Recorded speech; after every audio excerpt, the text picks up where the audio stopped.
Hi, my name is Heather Schmidt and I'm the pastry chef here at Clear Flour Bread in Brookline.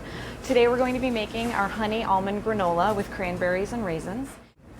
The first thing I'm going to do is start with adding the dry ingredients together.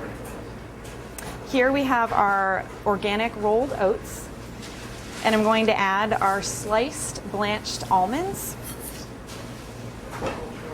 light brown sugar, and we're going to add our salt. And I just like to toss it together with my hands.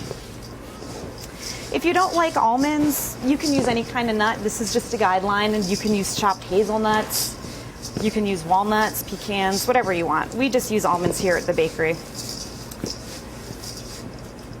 And there we have our dry ingredients mixed together. The next thing we're going to do is combine our wet ingredients, which includes honey,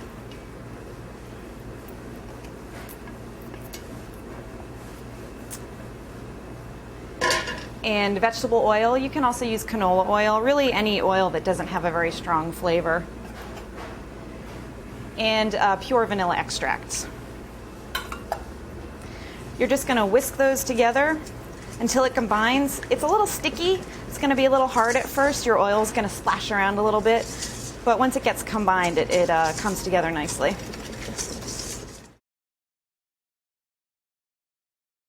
The next thing we're going to do is add our wet mixture into the dry ingredients.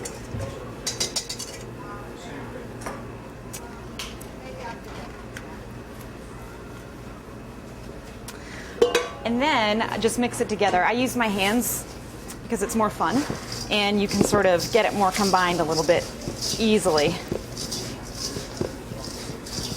You want to make sure that all of the oats are covered in that wet mixture. Otherwise, your granola is going to bake a little bit unevenly, and you're going to have some wet spots and some dry spots.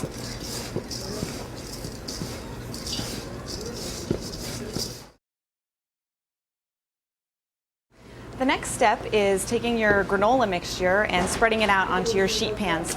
Parchment paper is very important, otherwise it's just going to stick. The granola will just stick right to your pan. So you just you can eyeball it, just split it in half. And then you want to spread it out so it's sort of in one layer. This recipe is going to yield you a lot of granola, but it's really great, especially around the holidays. You can give it away as gifts. It's always nice to have a little extra granola on hand. After we get it spread out onto the pans nice and evenly, we're going to put it in the oven that's been preheated to 325 degrees. And you're going to cook it in there for about 10 minutes. You want it to start to brown a little bit. Then you're going to pull it out and you're going to stir it. You can stir it with a spatula or a spoon, whatever you have. But you're stirring it so the rest of the granola can get browned on the other side. So once you've stirred it, you're going to put it back in the oven and cook it for about another 5 to 6 minutes. After that time, you're going to pull it out of the oven and let it cool, and then we'll add our cranberries and raisins. At this point, we want to add our fruit, which I'm using cranberries and raisins. You can be creative. You can use toasted coconut. You could use anything you want, anything that you like. This isn't a hard and fast rule using just cranberries and raisins. So at this point, we're going to take our granola, and it's going to be a little sticky, and it's going to be in blocks, but you can just sort of break it up. And we're going to put it in our bowl here.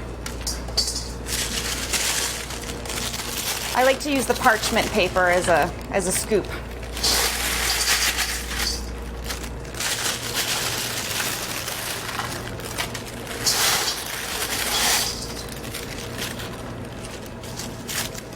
So like I said, it's not all broken up right now, so you can just get your hands in there and break up any little clumps of granola that you have.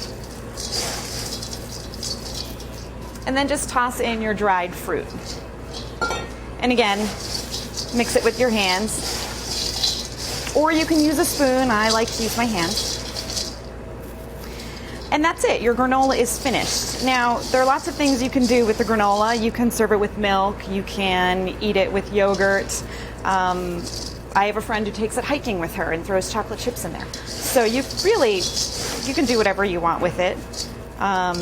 It keeps fairly well. Here at Clear Flour Bakery, we bag it in these little plastic bags here, and they keep for about 2 weeks in the bags. If you want to keep holding on to it longer, you can put it in some Tupperware and put it in the freezer. It freezes really well. When you want to eat it, you can pull it from the freezer and let it thaw at room temperature, and it should be good to go.